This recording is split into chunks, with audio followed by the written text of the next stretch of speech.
ठिकाणी उपस्थित असलेले आपले पालकमंत्री शिवेंद्र बाबा,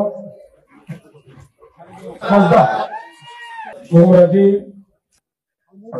आपले आमदार अभिमन्यूजी, राणा दादा, आपले गिरीश भाऊ, कैलासजी, सर्वच या ठिकाणी उपस्थित सन्माननीय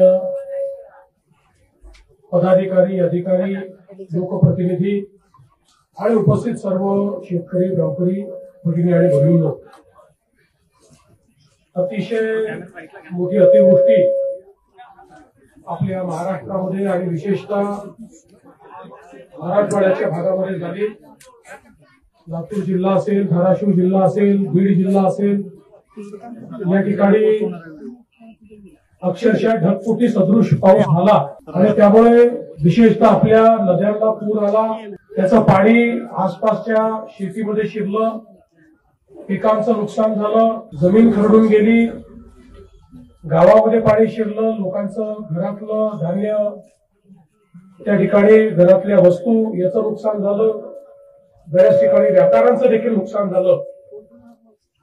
आणि म्हणूनच आज या ठिकाणी मी आलो आहे। खरं म्हणजे यापूर्वी याच गावामध्ये मी 7 वर्षापूर्वी जलयुक्त शिवारचं काम बघण्याकरता आलो होतो आणि अतिशय चांगलं काम जलयुक्त शिवारचं आपण केलं होतं। त्यावेळी खरं म्हणजे आपल्याला पाणी मिळावं म्हणून आपण काम केलं होतं, पण आता पाणी इतकं अधिक झालंय की यावेळी त्याच्यामुळे मोठं नुकसान आपलं झालंय।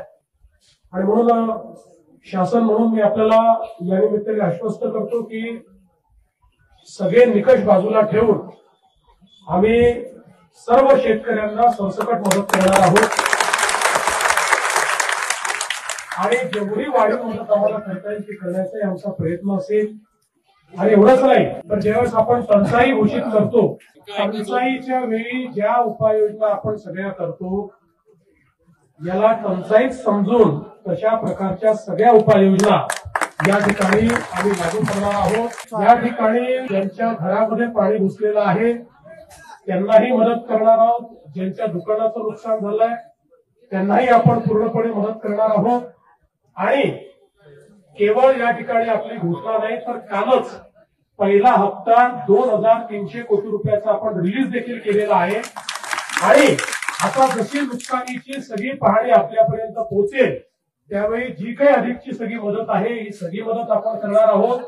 कुठल्याही परिस्थितीमध्ये शेतकऱ्यांना या ठिकाणी वाऱ्यावर सोडायचं नाही असा आपल्या सरकारचा निर्णय। यासोबत इन्फ्रास्ट्रक्चरचं देखील मोठ्या प्रमाणात नुकसान झालेलं आहे।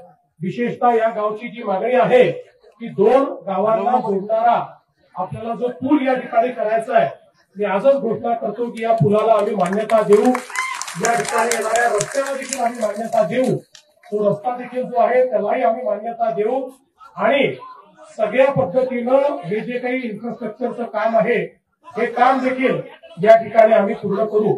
त्यामुळे कोणालाही चिंता करण्याची आवश्यकता नाही आहे।